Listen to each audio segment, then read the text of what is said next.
네, 모두 편안한 휴식 시간 되셨기를 바랍니다. 그럼 계속해서 다음 발표 청해 듣도록 하겠습니다. 다음은 프라운호퍼 크리스천 도이치 연구소장님께서 발표를 해 주시겠습니다. Ladies and gentlemen, now I would like to invite Mr. Christian Deutsch from Fraunhofer onto the stage for the next presentation. 네, 여러분 큰 박수로 맞이해 주시기 바랍니다.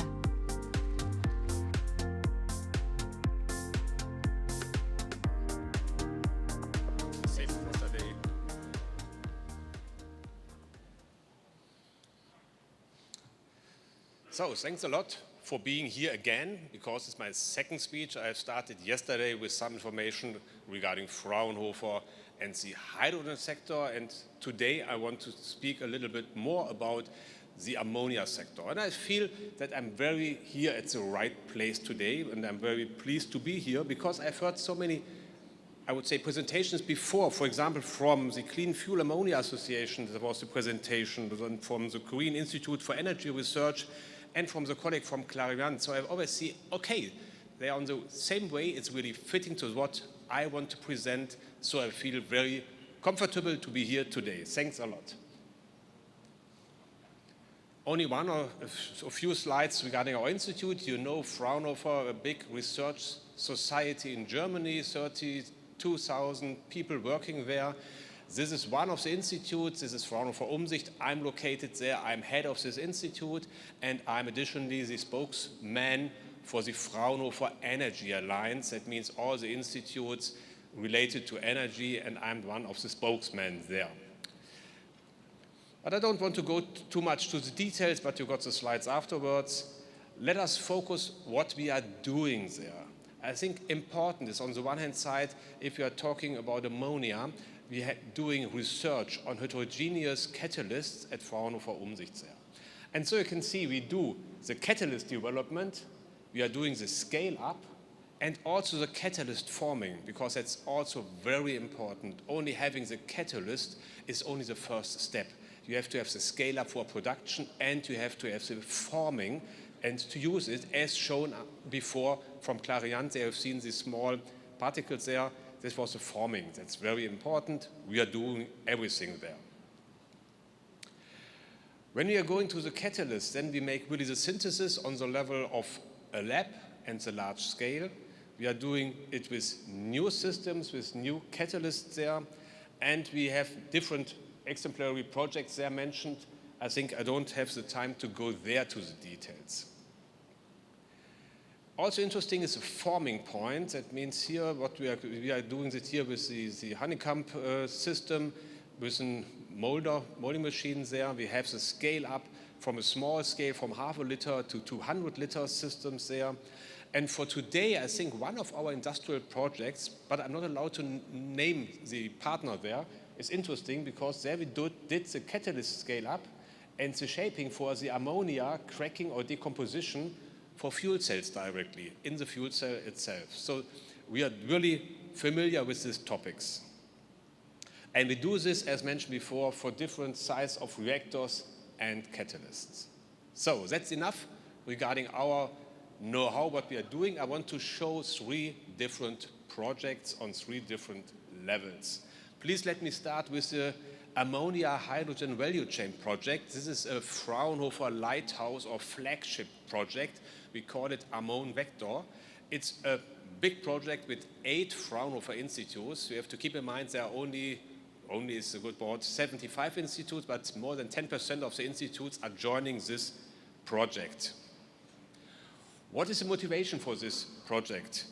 On the one hand side, you mentioned before, we have this total cycle from the renewable energy coming to hydrogen, and then we want to store the hydrogen.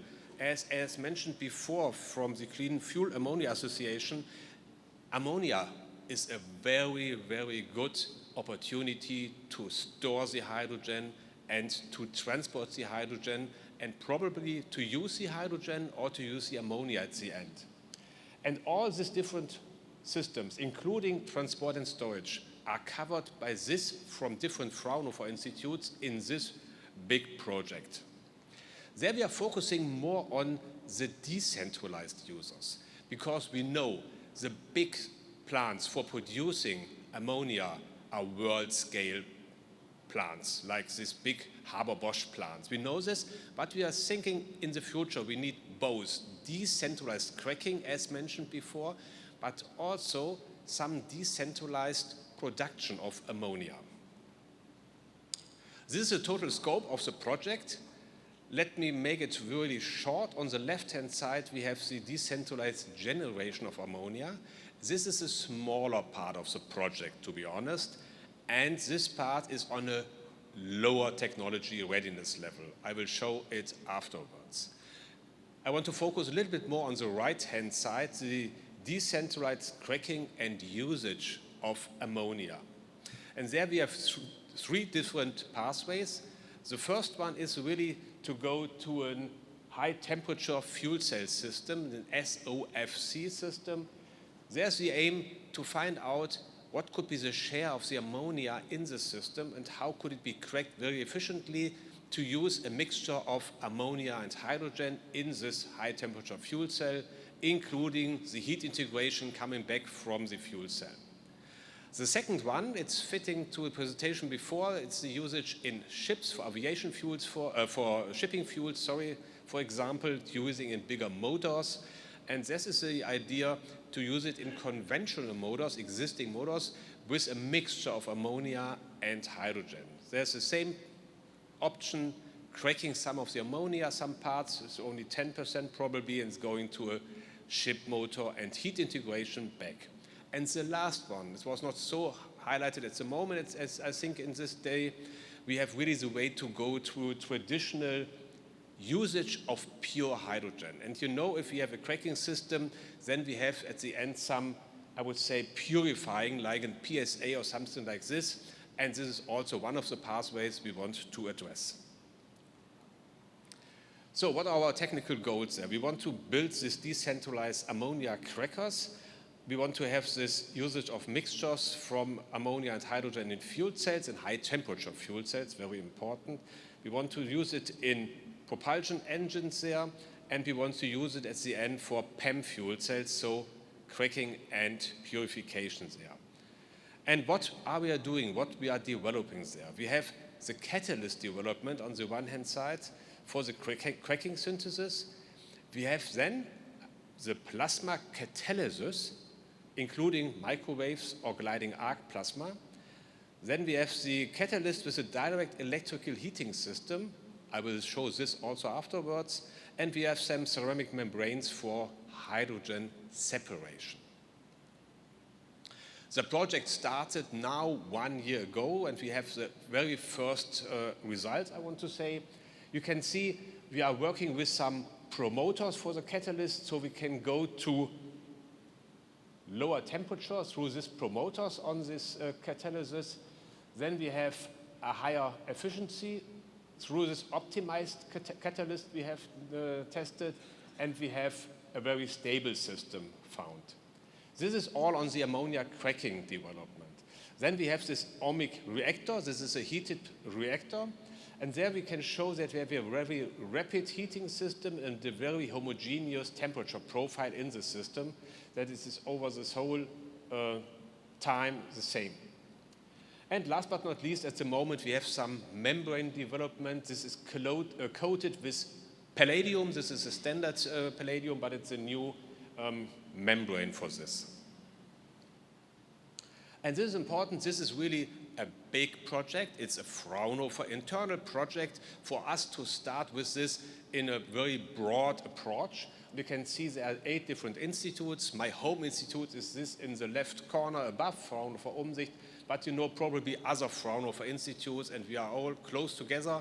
And there was a big meeting yesterday. I was not able to join because I joined your hydrogen conference. So I was sorry for this, but I prefer to be here today and to show you some results. As I mentioned before, we are using a new type of a reactor. We call it this ohmic reactor for the cracking. You know, it was also mentioned before, we have 3 different pathways for cracking. On the one hand side, we can go there by a partial oxidation. It could be also thermal. Then we can take the energy from the ammonia. It's possible, but if you do this, you can see if you're using ammonia directly, the efficiency is going down because you use parts of the ammonia, roughly 25%, for the heating, for the need for this energy. Another way around is you can do it from the outside heating with natural gas, for example, but if you use natural gas, then it's not green ammonia, to be honest. Another way could be by electricity heated or with steam heated, but we have to be sure that this is green energy. We have an approach based on electricity heating, but the main point is there, we are heating the reactor from the inside and not from the outside. And I want to show this with a slide. Important is there, we get a very high efficiency, it's with 95%. And the main point is, I could show it there, we have the catalyst on an electric conductive support material. So that's very important. And then we have here the electricity from the outside, and we can heat the whole reactor by this ohmic heating from the inside through this support material. Very important, there's electricity, but it is always a heterogeneous catalyst, and the reaction is heterogeneous. There's electricity only for heating purposes. It's not like electrochemists. That's important. But the main advantage is we can get a very fast heating, a very homogeneous heating, and we can also make different parts to say if we want to have different temperature range at different parts of the reactor there. And so this could be a very, very promising system to have really permanent the same temperature and not like on the right-hand side this temperature profile because of this heating from outside. And we have a very simple scale-up, because if you have a scale-up with a heating from outside, you get the problem to get the heating from outside inside this tubular reactor. If it is heating the catalyst bed itself, it's always heated in the system, very easy scale-up. So we are doing this at the moment. We are developing this reactor on a small scale and we want to make it bigger, but it is always for decentralized applications. We don't plan to make a world-scale plant for cracking hydrogen with this, but we are thinking it makes really sense to make it simple on different sizes to make it decentralized with this. And there are some challenges as written there on this slide. So let's come to the next point, the last point, to the latest technology we have under development. These points before are really on the level that we have the first of its kind. There's a reactor running at our institute, so we can say it's a system, it's a TRL level 4, 5, 6. In this range we are operating at the moment.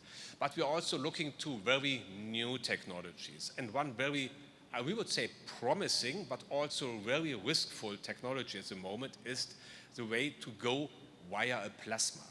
You could ask, why do you using a plasma? It's important because this is a technology. It has some advantages, but only on the small scale. We don't want to compete to world-scale plants for ammonia synthesis with the Haber-Bosch. This is only for smaller systems. For example, if you have a smaller area, a remote area with renewable energies or an island, and you want to produce ammonia for storing the energy, then it could make sense really to have a decentralized system. And if you have this system with this, for example, gliding arc, but there are other options to make a plasma. You can also make a plasma, a non-thermal plasma in a microwave. Then you have really one main point.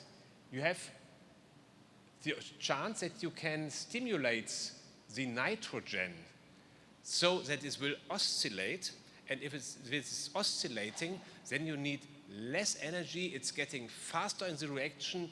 You get a higher conversion rate. And, very important, you have a shift in the catalysts.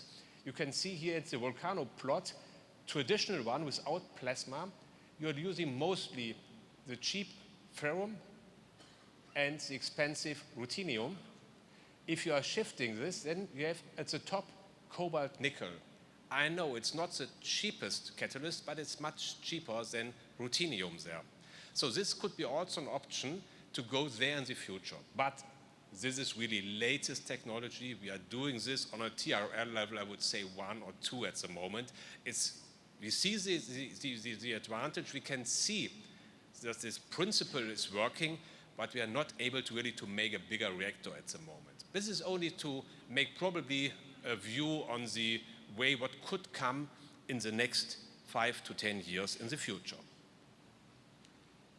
So, if you want to cooperate with us, these are different ways to make the cooperation. We have ongoing cooperations. I want to use 1 minute to introduce you to the Fraunhofer Innovation Platform. We have a running Fraunhofer Innovation Platform at the moment between Korea and Germany, and there are, I think, 5 institutes from Fraunhofer cooperating in different projects. We have at the moment as Umsicht also ongoing projects with industrial partners from Korea. We are very proud of this, and they are very good and interesting projects. It's a very mutual project level, and it's really very promising for us, and also I hope for the Korean companies there.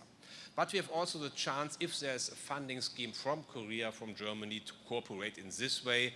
And we can also cooperate on the scientific level, because as mentioned before, I've also the chair of energy, of cross-energy systems at university, as other colleagues from mine, and so we do both. If it's very more on the scientific level from universities, we do cooperation from university to university.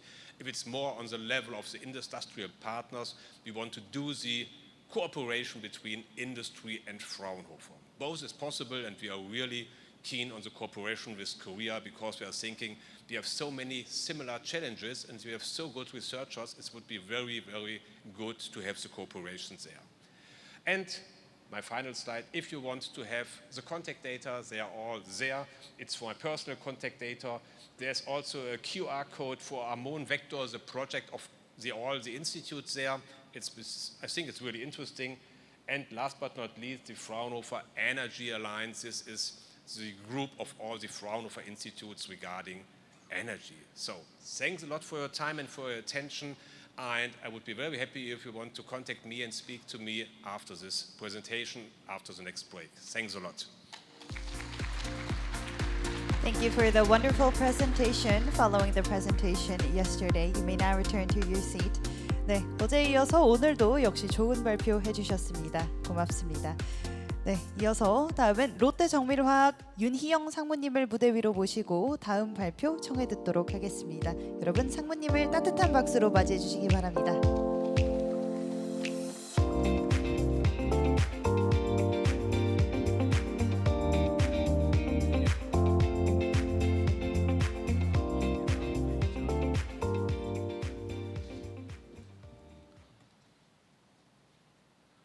네, 안녕하십니까. 저는 롯데정밀화학 윤희용 상무입니다. 먼저 귀한 자리 초청해 주신 주최 측에 감사 말씀드리고, 금일 저는 롯데정밀화학의 청정 암모니아 서플라이 체인 구축 계획에 대해서 말씀드리겠습니다. 먼저 수요 예측하고, 그 다음에 저희 회사의 어떤 비즈니스 플랜, 그 다음에 인프라, 그 다음에 운송 부분에 대해서 말씀드리겠습니다.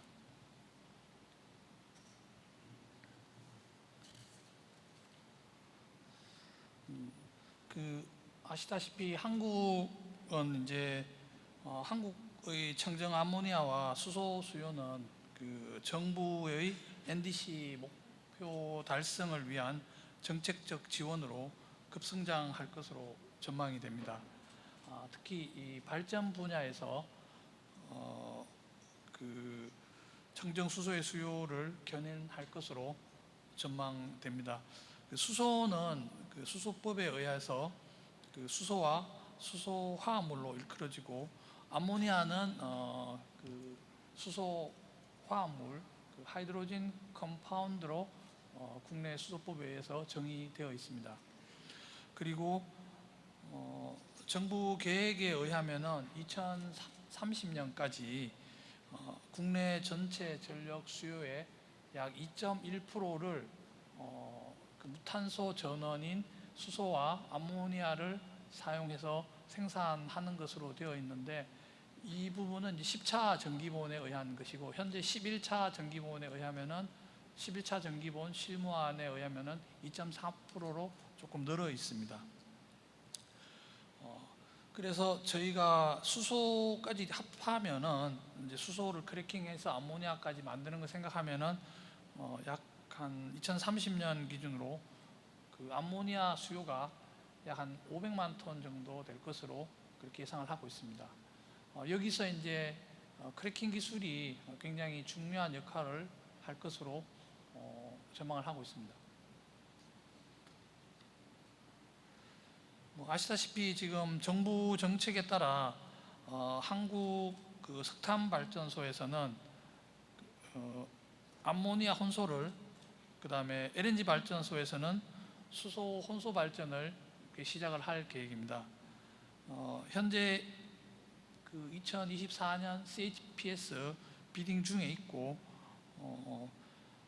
6,500기가와트 아워의 물량이 개설이 되었고, 지금 계획에 의하면은 이번 달 말에 그 우선 협상 대상자가 선정이 되고, 빠르면은 금년 말 내년 초까지 그 석세스풀 비더들이 이제 계약을 할 것으로 그렇게 지금 예상이 되고 있고, 내년에도 추가로 3,000기가와트 아워의 물량이 개설되는 것으로 계획이 되어 있습니다. 금년 개설 물량 중에서 다 충족되지 못하는 물량들은 내년으로 이월되는 것으로 그렇게 저희는 이해하고 있습니다.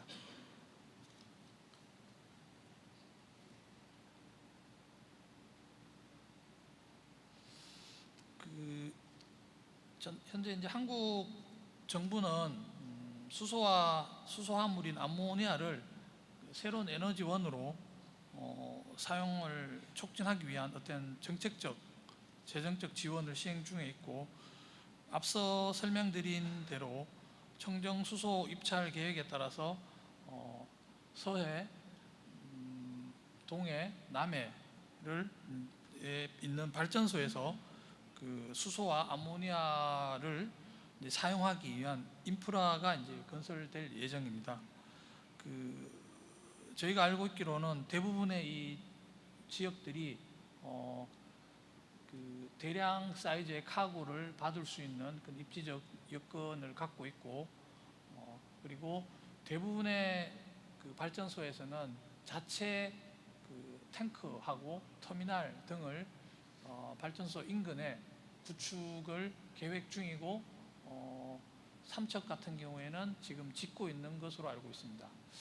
이러한 작업들이 대략 한 3에서 4년 정도 소요될 것으로 예상되고 있습니다.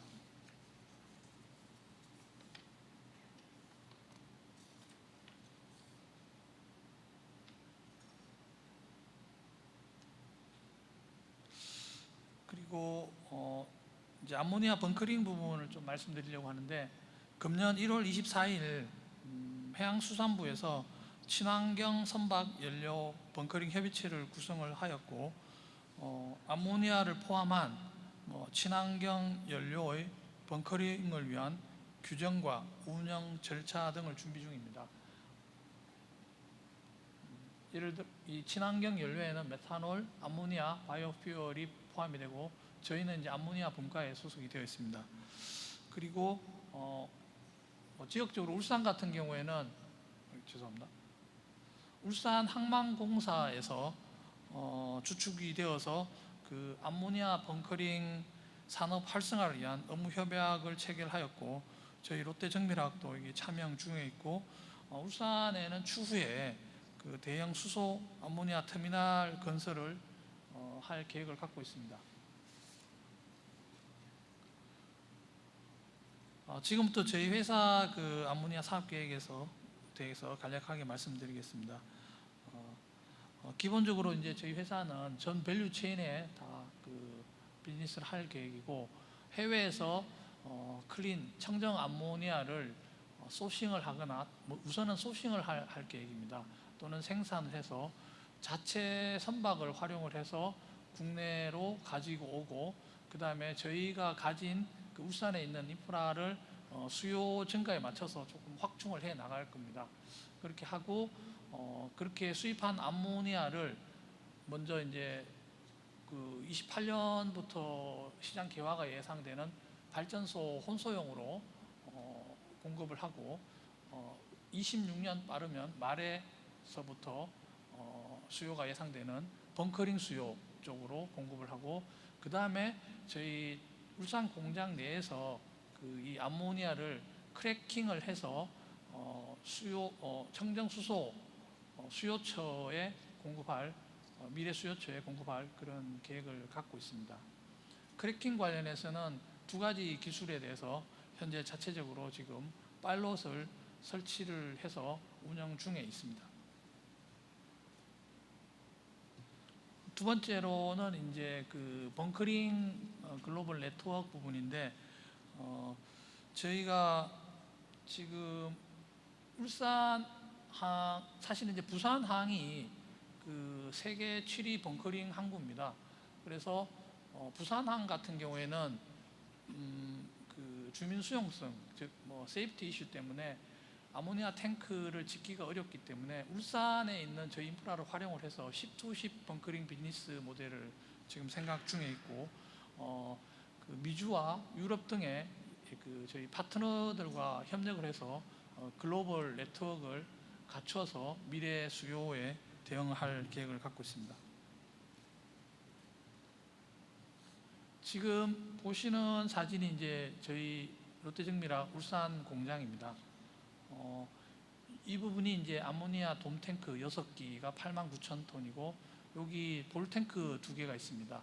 그리고 말씀드린 이제 크래킹은 이쪽 이 부지가 지금 비어 있는데 여기서 진행을 할 예정이고 현재 지금 우리가 쓰고 있는 부두입니다. 그래서 굉장히 파이프로 바로 연결이 되어 있기 때문에 수입을 해서 저희가 보관을 했다가 크래킹을 하고 뭐 이렇게 다 체계가 지금 갖추어져 있는 상황입니다.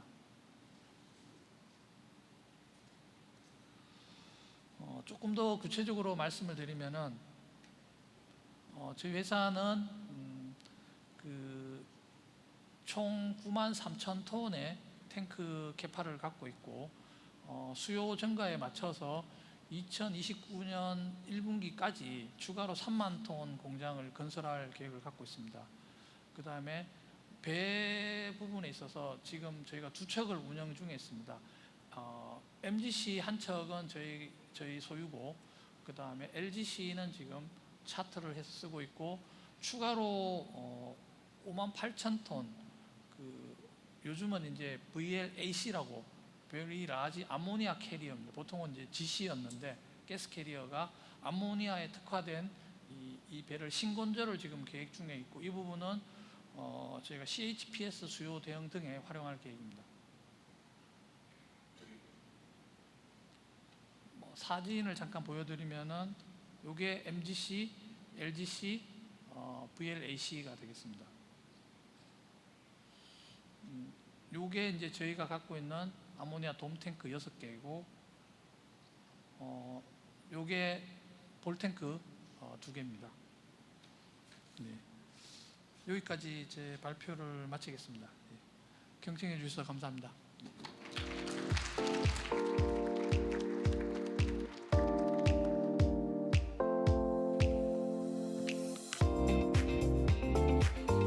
네, 좋은 발표 고맙습니다. 이제 마지막 발표만을 남겨두고 있습니다. 마지막으로 에어프로덕트의 최영진 상무님께서 발표를 진행해 주시겠습니다. 여러분, 상무님을 큰 박수로 맞이해 주시기 바랍니다.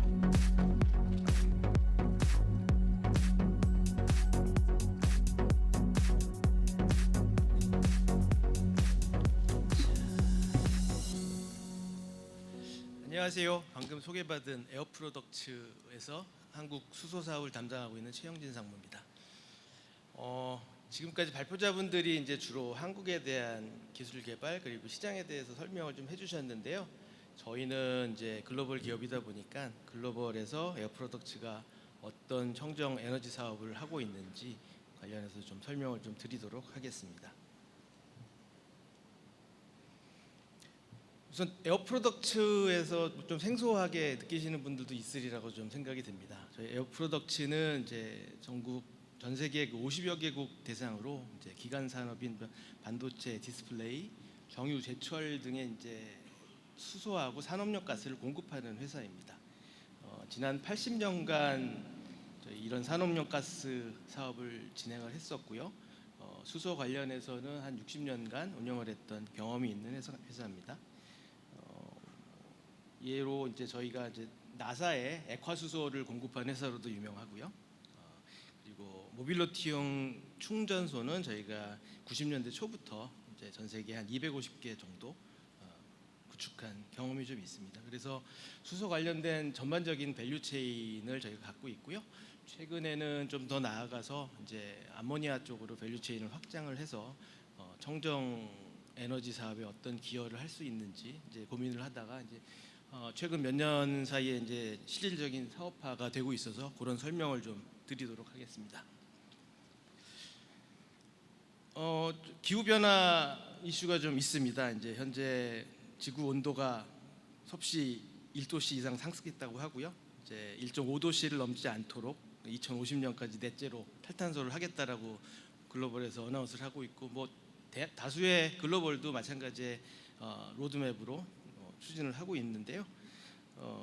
이런 과제들을 어떻게 해결해 나가야 되며 이제 비용들은 어떻게 해야 될지, 이런 고민들이 이제 실질적인 고민들이 지금 화두가 되고 있고 올해 진행이 되고 있는 것 같습니다. 보시면 이제 저희 에어프로덕츠가 어떤 사업 분야에서 이제 청정 에너지 탈탄소화에 기여할 수 있는지에 대한 간략한 어플리케이션을 좀 보여드리는 장표입니다. 왼쪽에 파란색 보이는 이제 기간 산업, 제철이나 화학 산업에 이제 저희 청정 에너지를 연료로 대체하는 사업이 있을 수가 있고요.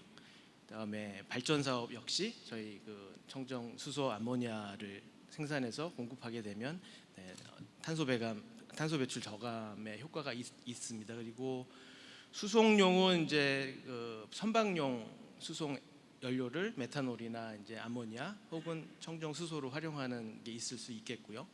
그다음에 항공유 역시 이제 SAF라고 하죠. 지속 가능 항공유로 아마 앞으로는 대체가 돼야 될 것 같은데, 이제 이런 모든 청정 에너지를 만드는데 수소가 직접 쓰이기도 하고 수소를 첨가해가지고 이런 에너지를 만들기도 합니다. 그래서 청정 수소 암모니아가 상당히 중요한 에너지로 화두가 되고 있습니다.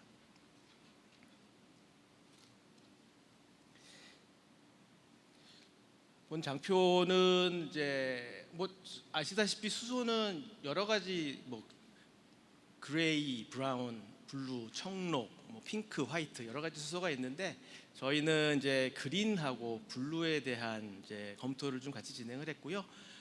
궁극적으로는 그린 수소가 탄소 배출 저감에 효과적일 수 있지만 초기 단계이기 때문에 이제 비용이 많이 비쌉니다. 그래서 중간 어떤 솔루션으로 블루 수소에 대한 검토를 진행을 하고 있고, 블루는 아시다시피 이제 화석 연료로 수소를 생산을 하지만 생산될 때 발생하는 한 95% 이상의 CO2를 포집해서 지하에 영구 저장하면서 이제 블루로 인정을 받는 이제 그런 수소고요. 최근에 올해 이제 한국 정부도 이제 에너지경제연구원에서 그 청정수소 사전 인증제를 진행을 했는데요.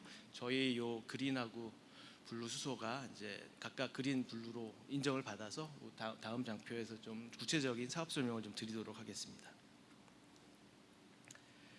보시면 그린 초록색 테두리가 저희가 추진하고 있는 그린 수소 사업이고요. 그다음에 파란색이 블루, 나머지가 이제 그레이 수소로 보시면 될 것 같습니다. 현재 저희는 110여 개 이상 그 생산 설비들을 운영을 하고 있고, 일산 한 8천 톤 정도의 수소 생산 캐파를 갖고 있습니다.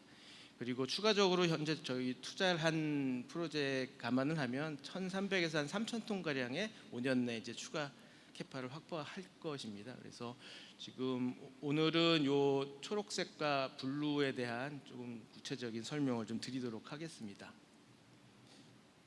이게 이제 현재 그 저희가 150억 불 투자 어나운스를 했고요. 거기에 따른 이제 프로젝트 디테일입니다. 우선 많이 들어보셨을 텐데 이제 네옴 프로젝트입니다. 이제 사우디아라비아 그 네옴 신도시 인근에 저희가 태양광하고 풍력을 활용한 전기 4기가와트를 생산을 합니다. 그래서 그 청정 전력을 활용한 일렉트롤라이저 운영을 하게 되고요. 여기서 하루에 한 600톤 정도의 수소를 생산을 하게 됩니다. 이게 연산 한 21만 톤 수소고요. 암모니아로 환산하면 한 120만 톤 정도 되는 규모로 이해하시면 되겠습니다. 그리고 2번, 3번은 그린 수소이긴 한데 이게 이제 미국 내 자체 소모되는 프로젝트이고요. 뉴욕에서는 이제 수력 발전소에서 남는 전력을 활용한 청정 그린 수소를 만들어서 요거는 저희가 액화를 해서 모빌리티용으로 판매를 하게 되고요. 3번 이제 텍사스 아리조나 쪽 프로젝트 역시 태양광을 활용한 그린 수소 사업 생산이고 이제 미국 내 소비가 되게 됩니다. 그리고 4번에 보이는 게 이제 루이지애나 지역 좀 대규모 블루 수소 사업입니다. 저희가 뭐 이거를 좀 저희가 익숙한 단위로 환산을 하면 연간 65만 톤 수소를 생산을 하게 되고요. 그 중에 일부는 저희가 운영하고 있는 1,100km US 걸프 코스트의 1,100km 파이프라인을 통해서 기존 고객들 중에 청정한 수소를 원하시는 고객들께 공급을 하게 되고, 이 중에 한 3분의 2 정도는 저희가 암모니아 합성을 합니다. 그래서 글로벌로 유통을 하게 되는데 양은 한 280만 톤 암모니아를 보시면 될 것 같습니다. 그래서 네옴 그린 120만 톤 대비하면 상당히 큰 규모의 사업입니다. 5번 캐나다 프로젝트입니다. 요거 역시 이제 저희가 인근에 파이프라인 운영을 하고 있고 월드 스케일 넷제로 하이드로젠 에너지 컴플렉스라고 되어 있습니다. 이렇게 명명을 한 이유는 저희가 화석 연료를 활용해 가지고 이제 개질을 해서 수소를 만들지만 천연가스하고 이제 바이오가스를 좀 섞습니다. 그러면서 카본 인텐시티를 좀 줄이고요. 그다음에 특이한 사항은 이제 여기에 이제 수소 전소 발전 일부를 해서 저희가 여기에 필요한 그 ASU에 필요한 전력 공급을 하게 되고, 잉여 전력은 이제 에드먼턴 그리드를 통해서 판매를 하는 이제 그런 프로젝트이고요. 그러다 보니까 비록 90%, 95% 이렇게 포집해서 연구 저장을 격리를 하지만 나머지 10에서 5% 정도의 그 배출되는 CO2를 좀 상쇄시키고자 이런 스킴에 대한 검토를 좀 했었고, 그래서 넷제로 하이드로젠 컴플렉스라는 이름으로 운영을 하고 있습니다. 그리고 6번, 7번의 경우는 이제 어떻게 보면 유럽에서 이제 블루 혹은 그린에 대한 유통을 위한 설비로 이해하시면 될 것 같은데요. 저희가 이제 이렇게 생산된 그린 수소를 암모니아 형태로 유럽으로 가져가게 되고요. 그다음에 유럽의 세 군데, 함부르크, 저머니, 로틀담, 네덜란드, 이밍엄, 영국에서 저희 자체 기술로 크래킹을 해서 수소를 생산해서 파이프라인 혹은 액화수소 상태로 유통을 하게 됩니다. 그래서 어떻게 보면 한국에서 지금 시도하고 있는 그 터미널의 어떤 선제적인 모델로 이해를 하시면 될 것 같습니다. 말씀드렸던 이제 각각의 프로젝트 디테일입니다. 이제 첫 번째 왼쪽에 보이시는 게 이제 사우디 네온 프로젝트이고요. 4기가와트 전력 생산하여 이제 600톤의 수소 생산이 되고요. 이는 이제 한 500톤 가량의 탄소 배출 저감하는 효과가 있고, 이 부분은 한 10,000톤 정도의 그 헤비 듀티 트럭에서 발생되는 이제 온실가스를 저감할 수 있는 양 정도로 이해하시면 될 것 같습니다. 그리고 오른쪽 루이지애나가 방금 말씀드렸던 이제 대규모 블루 프로젝트이고요. 한국에서는 초기 이제 비용 문제 때문에 이제 그린보다는 이제 블루 암모니아 디맨드가 더 있으리라고 판단돼서 한국향 암모니아 합성까지 고려한 이제 프로젝트로 진행 중에 있습니다. 둘 다 뭐 예상된 계획대로 착실히 진행이 되고 있고요. 조만간 이제 온스트림 될 것 같습니다. 그리고 아까 말씀드렸던 알버타 캐나다에 있는 넷제로 하이드로젠 컴플렉스고요. 오른쪽에 보이시는 게 이제 영국, 네덜란드, 저머니에 이제 저희 암모니아 터미널과 그다음에 크래커를 설치를 해서 수소를 생산해서 유통하는 그런 사업입니다.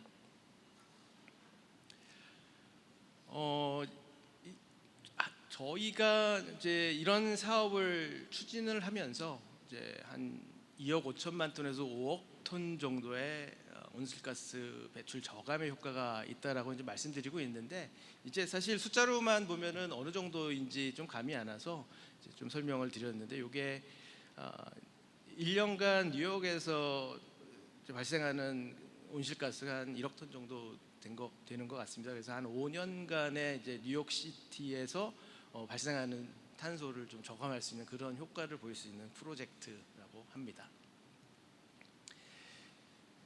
이제 지금 말씀드렸던 이제 전체적인 좀 밸류 체인입니다. 이제 이거는 이제 그린 수소 기준으로 제가 작성을 해봤는데요. 사실은 왼쪽에 보이는 저 부분이 이제 뭐 CCS가 연계가 된다고 하면 이제 블루 수소의 밸류 체인이 되겠습니다.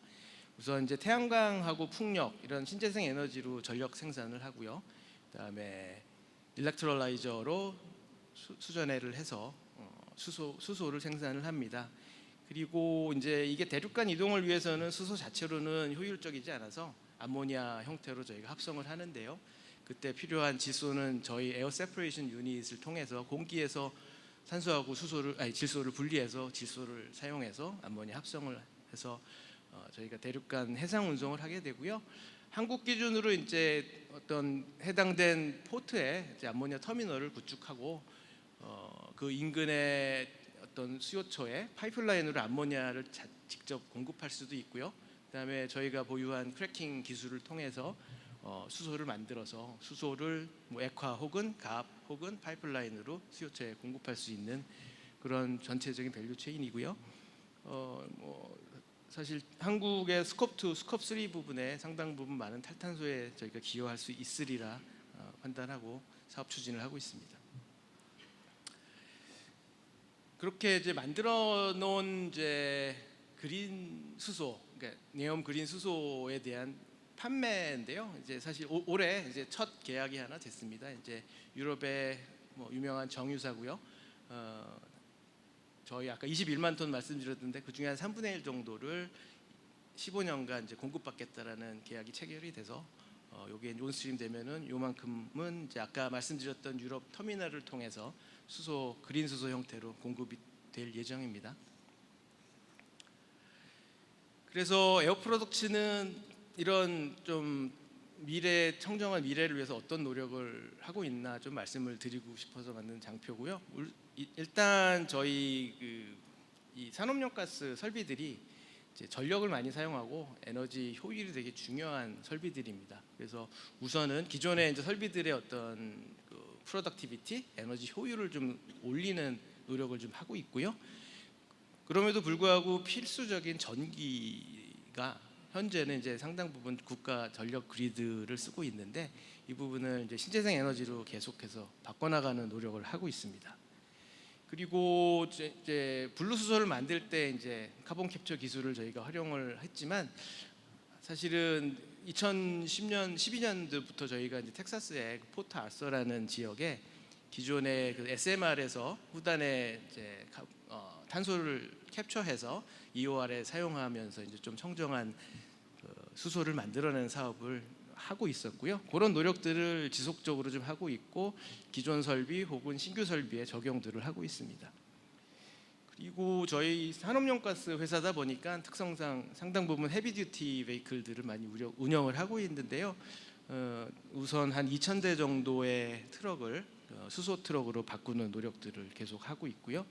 그다음에 저희가 또 이제 물에 대한 수자원에 대한 사용이 상당 부분 있는데 이제 이런 부분 역시 이제 어떻게 보면 간접적인 탄소 배출일 수 있어서 수전 물 부족 지역은 더 먼저 하고요. 나머지 메이저 프로젝트들에 대해서는 이런 어떤 쿨링 워터라든지 사용되는 용수에 대해서 디카보나이제이션 좀 검토를 좀 하고 있습니다. 그래서 저희 이제 어떻게 보면은 지속 가능 목표인데요. 우선 말씀드렸던 150억 불 투자를 해서 저희의 자체적인 카본 인텐서티를 줄여 나가고 있고요. 그런 노력을 통해서 이제 30년까지 한 현재 수준의 3분의 1 정도 탄소 배출 저감을 달성을 할 예정입니다.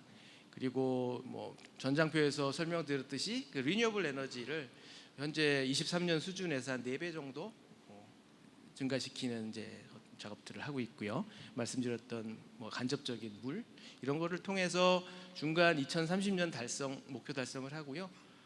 2050년까지는 넷제로를 달성하는 목표로 글로벌 사업들을 추진을 하고 있습니다. 이렇게 간략하게 좀 설명을 드렸고요. 긴 시간 경청해 주셔서 감사드립니다.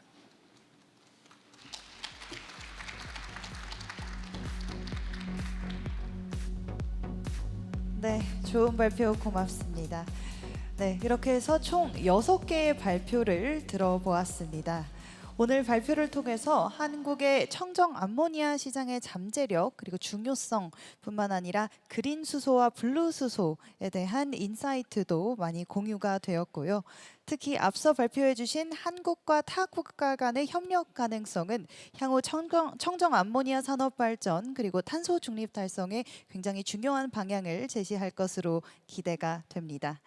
또한 국내외에서 적극적으로 도입 중인 석탄 암모니아 혼소 발전 기술 그리고 암모니아 크래킹 등과 같은 최신 기술들을 살펴보면서 저희가 청정 에너지 전환을 위한 기술 혁신이 또 얼마나 중요한지를 실감할 수 있었습니다. 네, 이와 같은 주제로 좀 더 심도 깊은 논의를 하기 위해서 저희가 잠시 후에 패널 토론을 진행할 예정인데요. 네, 패널 토론에서는 또 어떤 인사이트들이 공유가 될지 많은 기대가 됩니다. 이번 토론에서는 한국에너지기술원 문태영 박사님께서 좌장님으로 수고를 해주실 예정이고요. 또 앞서 발표해주신 발표자분들 일본 그린암모니아 협회 무라키 시게루 회장님 그리고 클라리언트 타다이토 나카시마 매니저님, 프라운호퍼 크리스찬 도이치 연구소장님, 롯데 정밀화학 윤희영 상무님 그리고 마지막으로 발표를 해주신 에어프로덕트의 최영진 상무님께서 패널로 참석을 해주실 예정입니다. 네, 이제 패널 토론을 위한 무대가 준비되고 있는데요. 준비가 완료되는 대로 좌장님과 패널 분들을 무대 위로 모셔보도록 하겠습니다. 잠시만 기다려주시기 바랍니다. 네, 이제 패널 토론을 위한 무대가 준비가 된 것 같습니다. 네, 그럼 이제 좌장님과 패널 분들을 무대 위로 모셔보도록 하겠습니다. Now I would like to invite our moderator and panelists up to the stage for the panel discussion session. 네, 여러분 큰 박수로 맞이해 주시기 바랍니다.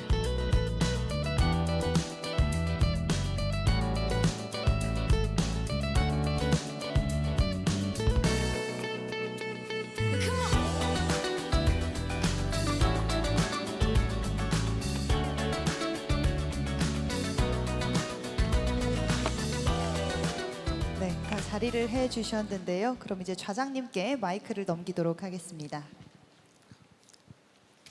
네, 안녕하세요.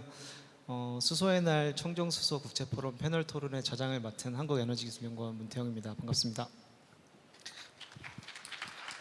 오늘 그 토론을 해주실 연사님들은 좀 전에 유익한 발표를 해주신 연사님들이시고요. 여러분들도 잘 아시겠지만 암모니아가 지금 탄소 배출을 하지 않는 청정 연료로서 주목을 받고 있고, 특히 아시아나 태평양 지역의 탈탄소화나 그린 전환 전략에 중요한 역할을 할 것이라고 보입니다. 또한 암모니아가 잘 아시는 것처럼 청정 수소를 운반하는 운반체, 그리고 암모니아 캐탈리틱 크래킹을 통해 가지고 청정 수소를 생산할 수도 있고, 효율이 높은 그린 수소나 블루 수소가 만들어진다면 이것들이 곧 청정한 그린 암모니아나 블루 암모니아가 될 수 있기 때문에 이번 자리가 굉장히 중요하고 뜻깊은 자리가 될 것이라고 생각이 됩니다. 이번 패널 토론에서는 저희가 이제 암모니아나 수소에 관련 기술 개발 현황이라든지 아니면 미래 전망들에 대해서 논의를 하고, 청정 암모니아가 가지고 있는 밸류 체인을 어떻게 구축하고 전 세계 에너지 전환에 기여할 방법이 무엇인지를 한번 고민을 해보고요. 그리고 글로벌 청정 암모니아 공급 방안에 대해서 토론을 하고자 합니다. 일단 먼저 플로어에 계신 분들 중에 우리 여기 연사님들께 질문이 있으신 분들은 편히 손을 들어서 질문을 해주시면 되고요. 질문을 하실 때는 본인의 성함과 소속을 말씀해 주시고 어느 연사님께 질문을 하실지 말씀해 주시면 감사하겠습니다. 네, 저쪽에 혹시 마이크 전달이 될까요?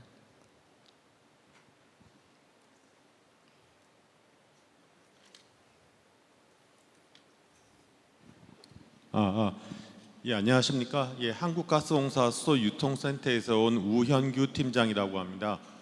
예, 저희가 이 질문이 어느 분이 답변이 딱 맞는지는 제가 몰라서 일단 질문 먼저 드리도록 하겠습니다. 기본적으로 암모니아, 그린 암모니아나 블루 암모니아나 이 공급망을 형성하려면은 저희 대한민국 같은 경우에는 이번에 청정수소 발전 입찰에 의해서 발전 계약 기간이 15년입니다. 이 말은 15년 동안에 장기간 공급 계약을 이루어야 된다는 얘기인데, 그런데 현재 이 암모니아를 해외에서 도입할 경우에 그러면 15년간의 장기 계약을 해야 되고, 또 거기에 따르는 국내외 설비 투자에 막대한 자금이 들어갈 걸로 예정됩니다.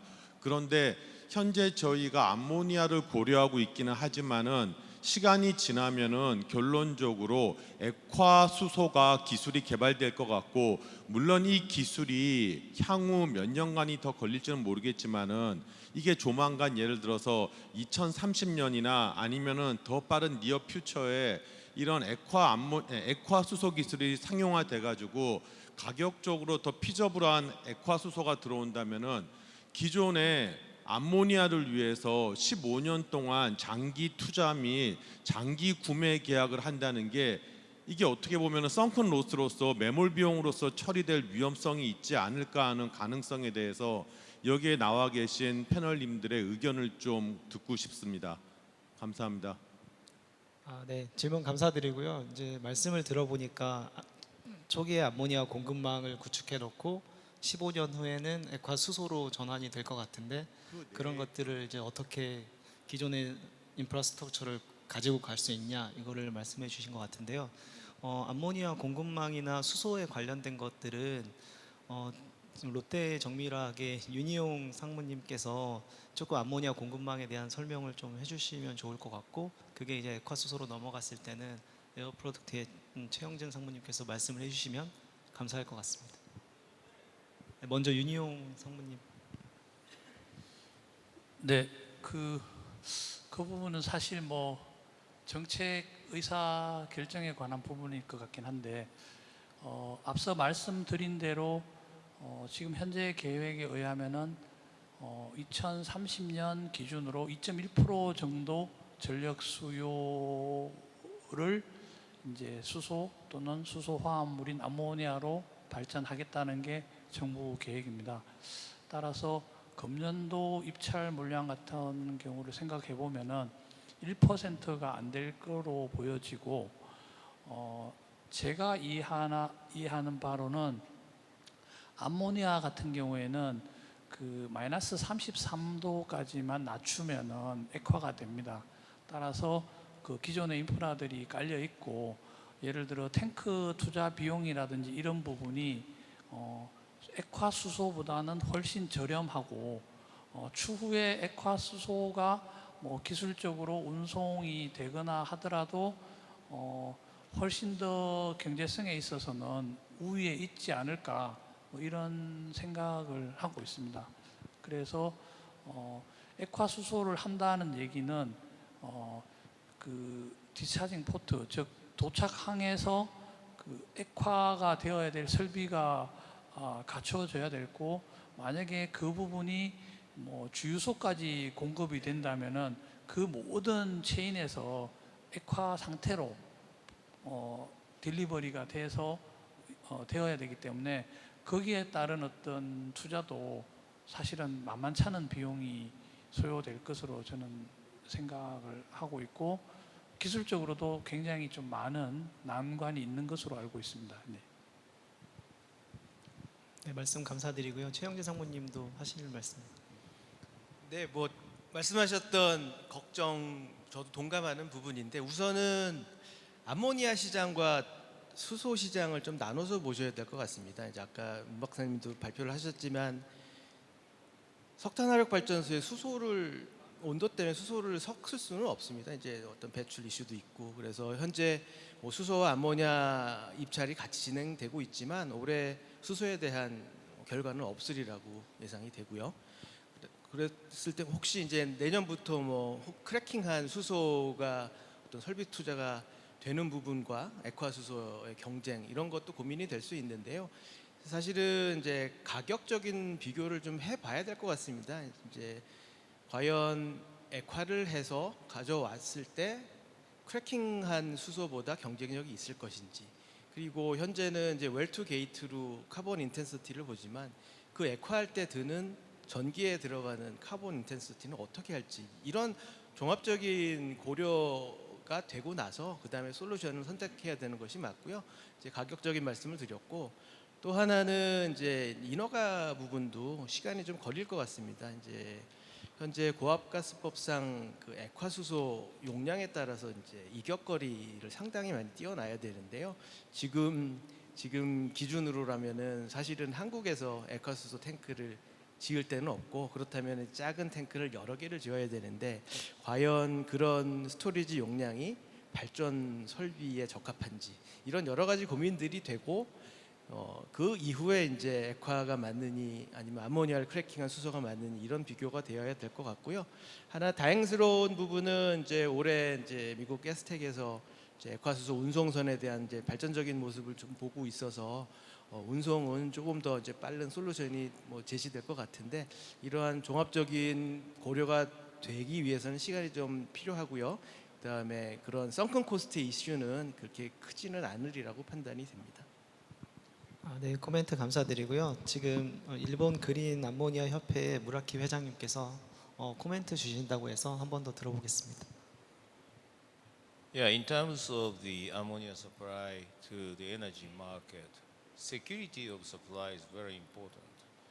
And so long-term contract is necessary for the off-takers. For instance, the power generation companies needs to have the long-term supply security. And at the same time, the investors of the supply project they need to confirm the long-term investment, return of investment, so secure the return of investment. So both sides need a long-term contract. So that is similar to the LNG project. Maybe in the future, the ammonia market, the pure ammonia market is expanded and flexible market can be created. Some changes will happen, but for the starting point of the ammonia market, we need a long-term contract. So the question is that the first initial project can continue to compete with the project coming later. Because those projects coming later can make more cost reductions.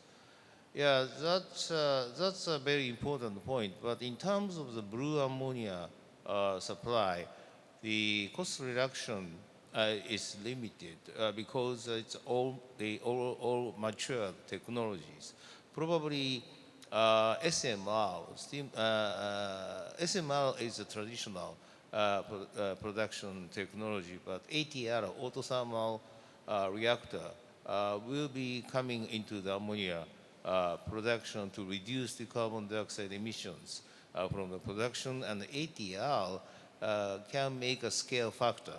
So that could reduce the certain cost, but not very much. But in case of the green project, the cost of the electrolyzer is a key component, and it's still the development stage. So lower cost and higher efficiency and longer durability electrolyzer will be developed. So the green ammonia at this moment is higher than probably the green ammonia in 10 years. So, but the first project and or early project can enjoy the depreciation of the capex, because on the green project is an extensive capex project. In case of the blue, it's natural gas price is a large portion of the cost. So I think it's the early movers can reduce the cost because of the depreciation of the capex, and can continue to compete with the project coming later. So I think it's the long-term contract is necessary, and we can continue market with the long-term contract for the first one decade or 2 decades. 네, 답변 감사드리고요. 혹시 또 다른 질문이 있으신가요? 네, 저쪽에 계신.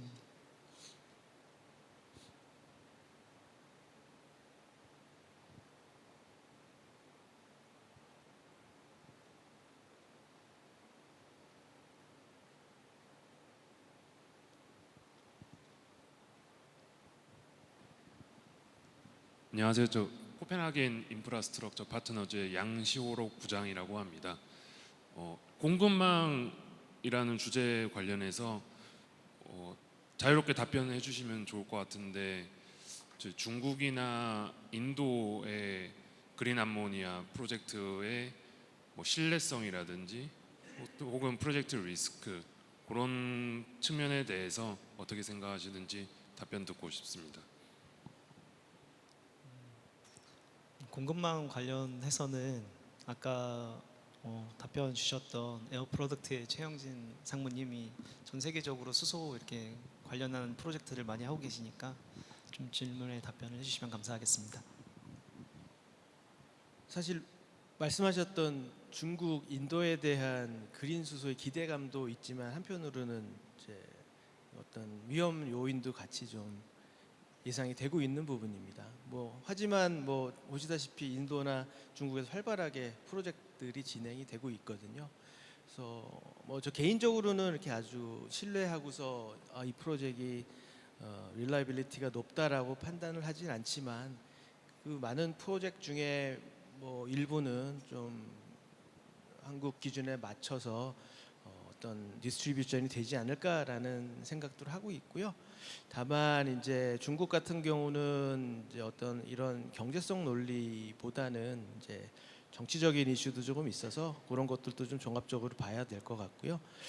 인도 프로젝트 역시 이제 그동안의 어떤 사업 경향으로 봤을 때 지금 계약을 체결하면은 한 3년에서 4년 후에 공급이 돼야 되는데, 그때 이제 약속대로 이제 공급이 될지에 대한 불안감은 여전히 있습니다. 그렇지만 사실 보시면은 현재 신규로 짓고 있는 그린 수소보다는 상당히 경쟁력 있는 가격이 있어서 저희가 무시할 수는 없는 것 같고요. 좀 시간을 두고 이제 하나하나 좀 검증을 해 나가야 되지 않겠냐. 사실 아무도 정답은 모르지 않나 싶습니다. 네, 혹시 다른 또 질문이 있으실까요? 네, 다시 한번.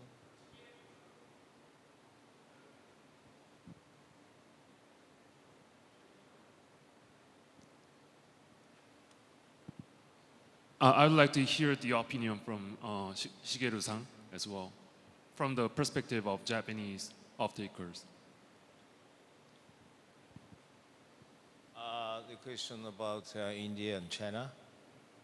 Yeah, okay. It's a very politically sensitive question, and the Japanese companies are working with the Indian companies for the supply chain development of the green ammonia. As far as I understand, I think it's the Indian suppliers, the security and long-term supply security can be established in India. China, I don't know, and we do not have any contact with the Chinese potential players.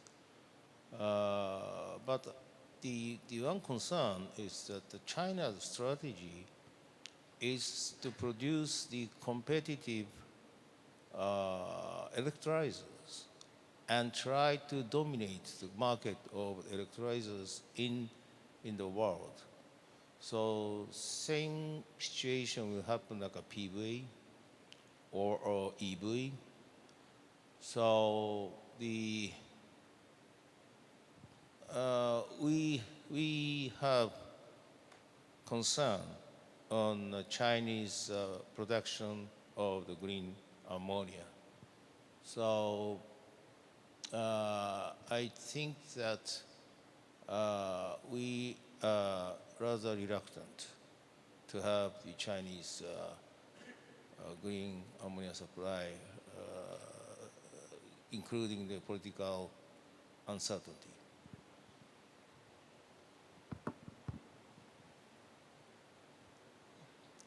네, 혹시 다른 청중분들 중에 또 다른 질문이 있으실까요?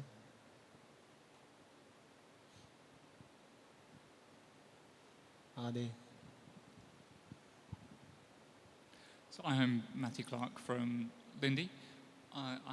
I saw a small detail that I found very interesting in the second keynote speech this morning.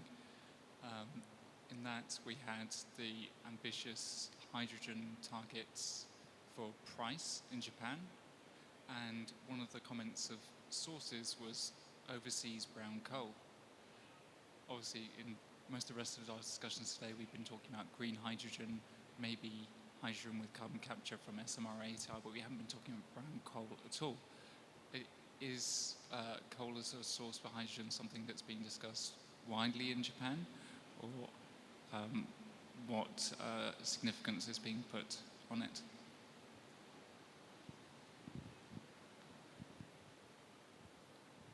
I don't think that the coal could be the source of the blue ammonia. For instance, that the coal gasification and the liquid hydrogen production from Victoria in Australia, I think it's terminated.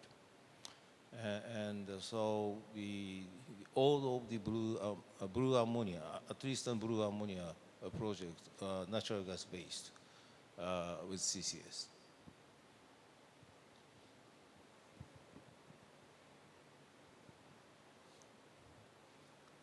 네, 이번에는 이제 저희가 이제 준비한 질문 중에 하나 해보도록 하겠습니다. 일단은 클라리안트 닥터 타다이토 나카시마 박사님께 질문을 드리겠습니다. 일단은 글로벌 암모니아 수요가 앞으로 증가할 것 같은데요. 시장이 어떻게 변화할 것으로 예상이 되는지 한번 답변해 주시면 감사하겠습니다. Okay, so I think the demand for ammonia is stimulated by the ammonia co-firing. So that demand, will be emerge in various regions, and for that, the Korea, Japan will be the implement that technology earlier than the Central Europe. Yeah, of course, the used hydrogen will be from the blue ammonia. Yeah, and after that, the ammonia cracking will be widely commercialized. Yeah, and the hard debate industry will be supplied the hydrogen from there. So that's my view on the demand in future. 네, 좋은 답변 감사드리고요. 다음은 우리 그 프로페서 크리스티안 도이치 박사님께 질문을 드리겠습니다. 일단 프라운호퍼에서 이렇게 촉매 개발부터 이제 스케일업 단계까지 아까 발표 때 잘 설명을 해주셨는데요. 실제로 크라운호퍼에서 개발한 어떤 유형의 제품이 이렇게 그러니까 기업으로 기술이 이전된 사례가 있는지, 아니면 어느 기업들이랑 같이 이렇게 협업을 해 나가고 있는지 궁금합니다.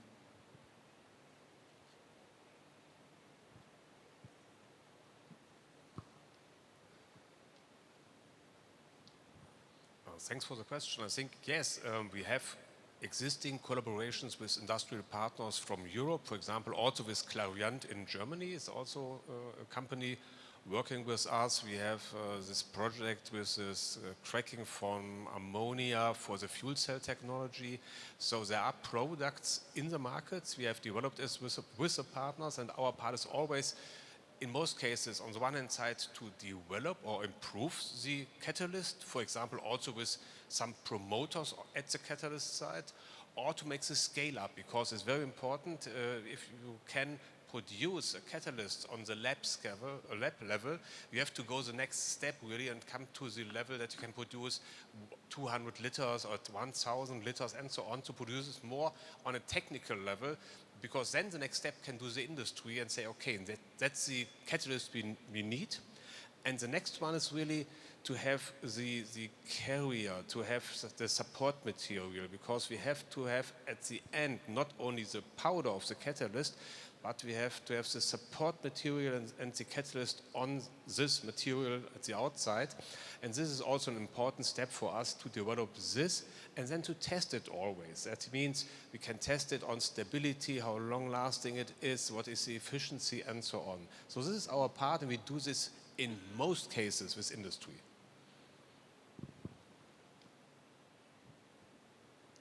네, 답변 감사합니다. 혹시 청중분들 중에 또 궁금하신 부분이 있으실까요?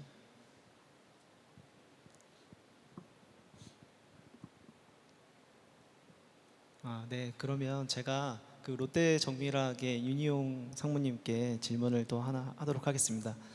아까 발표 때 현재 암모니아 벙커링에 관련된 해외 관련된 이슈들을 좀 말씀해 주셨는데, 그 해외 수요는 어떻게 되는지 한번 말씀해 주시면 감사하겠습니다.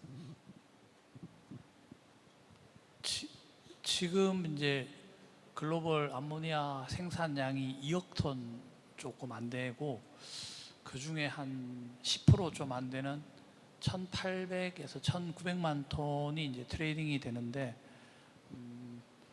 저희 예측은 아니고 그 해운 업계 쪽 종사자분들 수요 예측에 의하면은 2030년이 되면은 암모니아 벙커링 쪽에서만 수요가 한 2,200만 톤 정도 될 거고, 2050년이 되면 보수적으로 보더라도 3억 5천만 톤 정도의 그 벙커링 수요가 예상이 되고, 그 수요는 이제 전체 그 선박용 연료의 약 한 35% 정도 차지하게 됩니다. 그래서 정리해서 말씀드리면은 그 2030년이 되면은 현재 암모니아 트레이딩이 글로벌로 되는 물량보다 더 많은 물량이 선박용으로 쓰이기 때문에 사실상 가장 수요 신장이 그 기대되는 부분이 그 벙커링, 선박 벙커링 분야라고 생각을 하고, 실제로 그 발전 섹터는 그 제가 기억하기로 한 3-4% 정도밖에 안 되고, 예, 그렇습니다. 예. 선박 쪽에 더 이제 많은. 예. 이제 저 같은 경우도 이제 암모니아 혼소 발전을 연구하고 있어서 실제로 발전사에서 암모니아 공급 인프라를 설치하는 게 굉장히 여러 요인으로 어려우신 것 같더라고요. 인허가 대상도 되게 많고요. 혹시 그 암모니아를 이제 공급하시는 입장에서 그 국내에서 어떤 법들이나 어떤 규제들이 조금 완화됐으면 하는 것들이 있으신지요? 딱히 뭐 그런 부분은 지금 없는데, 네네. 저희가 뭐 67년부터 암모니아를 핸들링을 1967년부터 해 왔는데, 아무래도 이제 제가 이해하는 바는 현재 뭐 가스안전공사나 이런 쪽에서 그런 이제 어떤 규제나 핸들링에 대한 어떤 표준 같은 것을 만들려고 하시고 있는 걸로 알고 있습니다. 그리고 저희 자체적으로는 여러 가지 경험상 또는 뭐 운영을 하면서 그 노하우들이 있어서 그런 부분들은 이제 좀 많이 공유를 하고 있고, 실제로 모 발전사에서 설비 구축을 할 때 저희가 그 부분에 대해서 조금 많은 정보를 좀 공유를 해드리고 그랬었습니다. 예. 네. 말씀 감사드립니다. 다음으로는 일본 그린 암모니아 협회 우리 무라키 시게루 회장님께 질문을 하나 하도록 하겠습니다. 그 암모니아를 수소 운반체로 이제 활용을 하게 되잖아요. 혹시 알고 계신 실증 사례 같은 것들이 있는지요? 그리고 이를 뭐 확장하기 위한 어떤 전략이 있는지 좀 궁금하거든요.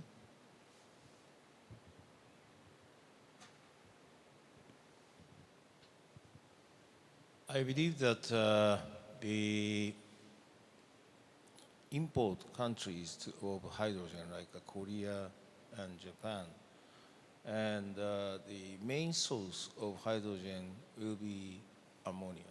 So ammonia cracking and supply to the industrial market is the key market of the ammonia as a carrier. And in case of the power generation, it's possible to use the cracked hydrogen in the gas turbines, but I believe that ammonia single fuel gas turbines will be developed, and then ammonia can be used directly into the power generation. So hydrogen market is more like the refineries, or eventually in the steel production and industrial markets, like boilers, where that the ammonia is not good at to produce in high temperature combustion, because then the combustion speed of ammonia is relatively low than the hydrogen. For instance, the small boilers, it has a small combustion room and requires high the density of the combustion. So it is not easy to replace to the ammonia. So probably the small boilers, to reduce the carbon dioxide emissions, they need hydrogen. And also, what we recommend is that transport ammonia and on-site cracking system can produce both hydrogen, and the demand side, or the companies and the factories and try to utilize the zero emission energy can use either ammonia or hydrogen, or mixture of hydrogen and ammonia. And in addition to that, ammonia combustion requires hydrogen, because the ammonia is difficult to ignite. So starting up, what the concept is that the ammonia, part of the ammonia is cracked and to the hydrogen, and stored hydrogen, when start the engine or start a turbine, that they use hydrogen or hydrogen ammonia mixture to ignite, and then once the temperature increases, and then 100% ammonia switch to the 100% ammonia. So the cracking is very, very important, and I think it's the very large market can be expected by the ammonia and cracked hydrogen. 네, 답변 감사드리고요. 혹시 청중분들 중에 네. 예, 안녕하세요. 저 DLENC 자회사 카본코의 조범준 차장이라고 합니다. 독일, 일본의 그 수소 관련 암모니아 크래킹 관련 질의 두 가지랑 그다음에 암모니아 크래킹 촉매 관련 질문을 드리겠습니다. 총 세 가지 질문입니다. 첫 번째 경우 독일의 경우에서 이제 그 한국, 일본과 달리 그 신재생 에너지로부터 그 수소 생산이 용이하고 그 기술이 발달되어 있는 것으로 알고 있는데, 그 아까 말씀하신 디센트럴라이즈드 암모니아 크래킹을 하신다고 했는데, 그 한국, 일본과 달리 그 굳이 암모니아 크래킹을 하지 않아도 되는 상황이 있을 거라고 생각하는데, 그 크래킹을 하는 주된 이유가 무엇인지, 그게 첫 번째 질문이고요. 두 번째 같은 경우에 일본의 경우 한국과 같은 그 CHPS 그런 의무화 제도가 있는지, 청정수소 발전 의무화 제도가 있는지 하나랑, 그리고 그 산업계가 지금 이제 한국과 유사할 것으로 생각이 되는데, 뭐 블루, 그린 수소, 그다음에 암모니아 크래킹 중에 어느 쪽으로 좀 포커스를 맞춰서 진행을 하고 있는지, 그리고 지금 암모니아 크래킹 같은 경우에 수소 생산 기준으로 어느 정도 캐파까지 개발이 되었는지가 두 번째 질문입니다. 그리고 마지막 질문은 아까 그 클라리언트에서 이제 발표해 주셨는데, 그 그 아디아바틱 촉매랑 그 파이어드 튜브 리액터 촉매 같은 경우에 이제 니켈 베이스로 개발하시고 있다고 했는데 그 두 가지가 니켈 동일한 이제 촉매임에도 불구하고 이제 다른 뭔가 어떤 차이점이 있을 거라고 생각합니다. 그래서 그 가장 큰 주요 차이점이 무엇인지 문의드립니다. 네, 일단은 첫 번째 질문이 이제 프로페서 크리스티안께 드린 질문인 것 같은데요. 독일 같은 경우는 이제 암모니아 크래킹을 굳이 할 필요가 있는지에 대한 질문이 있었습니다. 그 특히 이제 분산형으로 굳이 독일에 뭐 재생에너지나 이런 것들이 있는데 암모니아까지 크래킹하면서 쓸 필요가 있냐 그런 질문들이 있었는데 혹시 답변해 주시면 감사하겠습니다.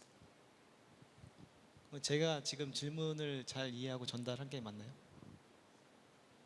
예, 맞습니다. 그 뭐 퓨얼셀 쪽으로도 뭐 사용은 할 것으로 보이는데 이제 그린 수소나 이제 뭐 그쪽에서 바로 수소로 이제 공급해도 될 것 같은데 한국, 일본이야 어쩔 수 없이 이제 암모니아를 도입을 해서 암모니아 크래킹을 한 다음에 다시 이제 수소로 사용하는 이제 재전환 과정이 이제 필요한데 독일은 이제 그 신재생 에너지를 얻기가 이제 좀 용이하다고 알고 있거든요.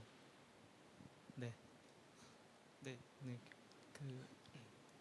질문을 다시 드리면 독일 같은 경우는 재생에너지가 풍부한 상황이고 암모니아 같은 경우는 뭐 연료 전지를 통해 가지고 발전을 할 수 있지만 왜 암모니아에 관련된 크래킹에 관련된 연구들을 하고 계신지 그런 질문이 있었습니다. 혹시 답변해 주시면 감사하겠습니다.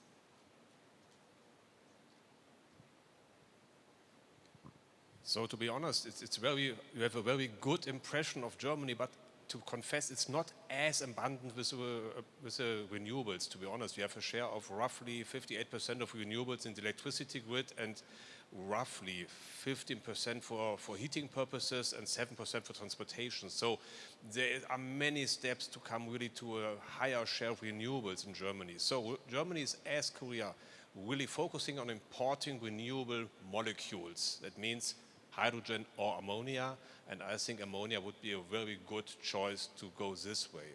So why do we focus on ammonia cracking then?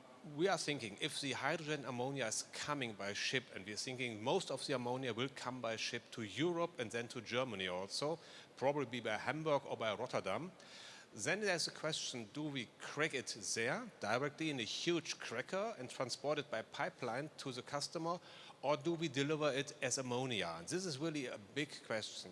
So if you are looking to really high consumption in Germany, there's the biggest steel mill in Europe. It's located in Duisburg from ThyssenKrupp.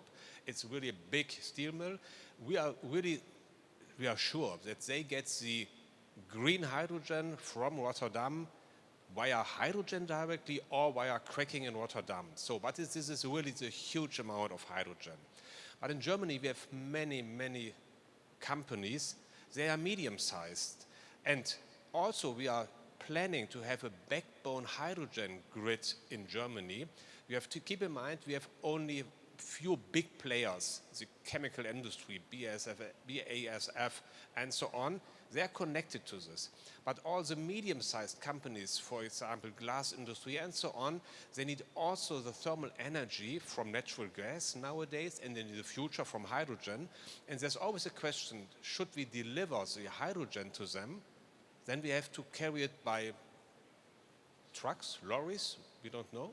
Or could we go there with ammonia and crack it there? It could be really a good option. And another problem will occur in Germany by storing the energy, because we are storing nowadays the natural gas in huge cavern underground.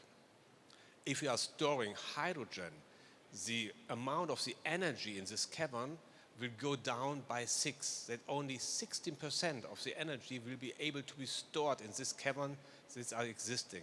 So to have the chance to store the energy by ammonia would be also a good option.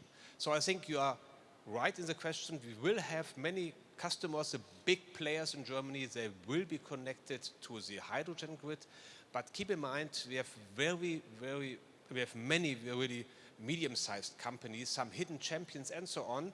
And they are all located over Germany, also in the rural areas sometimes, and they need also the hydrogen. And therefore, we think cracking, the decentralized cracking, will be really an option. 네, 답변 감사드리고요. 두 번째 질문은 이제 한국 같은 경우는 암모니아 혼소나 뭐 연료 전지를 가지고 수소 발전을 하게 되면 이제 CHPS 같은 인센티브 제도가 있습니다. 근데 일본에도 이런 인센티브 제도가 있는지를 질문을 주셨고요. 이것은 우리 무라키 회장님께서 답변을 주시면 감사할 것 같습니다.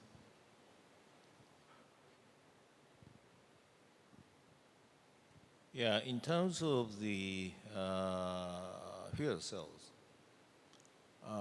the PEM system requires the clean hydrogen. So the cost of the hydrogen cracking plus PSA costs a little more, and also the market of the fuel cell might be relatively small. In case of the power generation, as I mentioned, cracking hydrogen can be used, but the technology is advanced. I think it's the ammonia direct combustion in the gas turbines or gas engines. Can be the main choices of the power generation.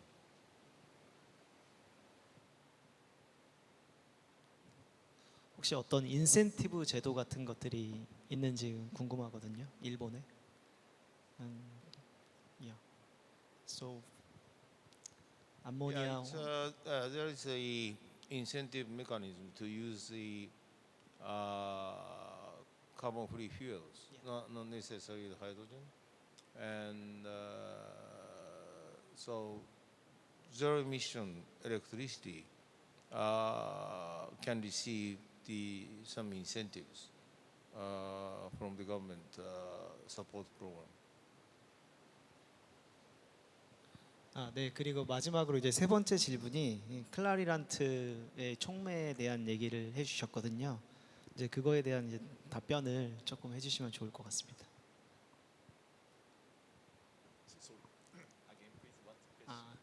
네, 혹시 시간이 너무 오래 걸려서 마지막 질문을 한번 다시 해주실 수 있을까요? 그 지금 아디아바틱 그 리액터랑 그 튜브 파이어링 리액터가 있고 그 뭐 이제 촉매가 약간 다르다. 니켈 베이스는 같지만 촉매가 다른 거를 이제 말씀해 주셨는데요. 어떠한 점이 다른지 그리고 어떠한 특성이 이제 메이저 차이점인지 간단히 설명해 주시면 감사하겠습니다.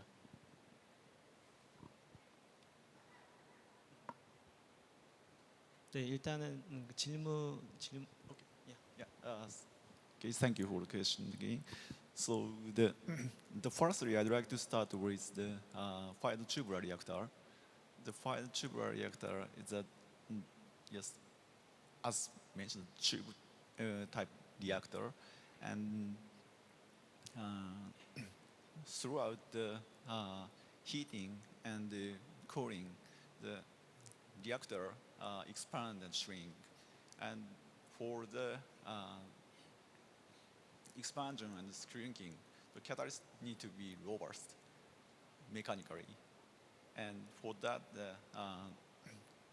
the catalyst for the fired tubular reactor need to be robust and active. Yeah, and the main reactor is the fired tubular reactor, and there we'd like to achieve almost the theoretical maximum level of conversion there. And for adiabatic reactor, it will be located the upstream of the fired tubular reactor for taking ammonia cracking load from the main fired tubular reactor.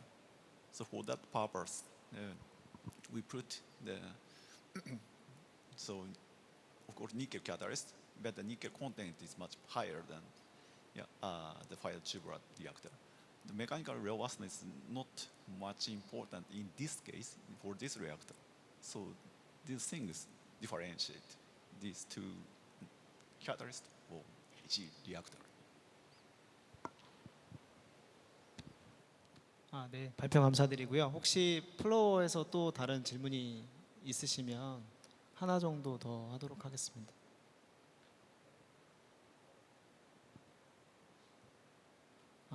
네, 없으신 것 같고요.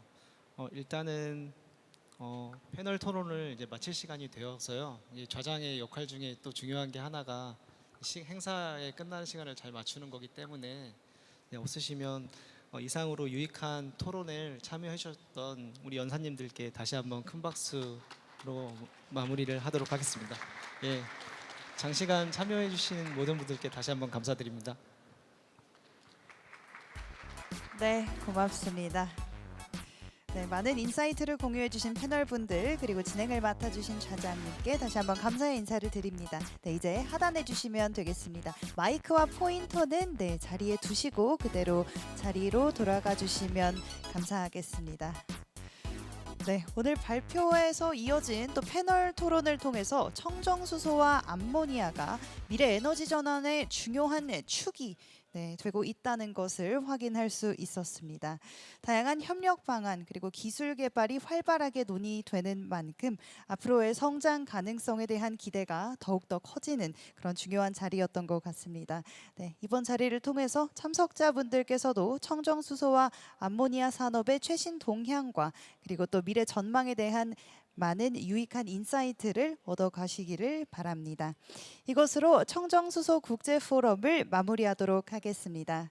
제3회 수소의 날 행사는 내일까지 이어질 예정입니다. 끝까지 많은 관심과 참여를 부탁드리겠습니다. 수고해주신 모든 분들께 그리고 참석해주신 모든 분들께 감사의 인사를 드리면서 저도 여기서 인사드리도록 하겠습니다. 고맙습니다.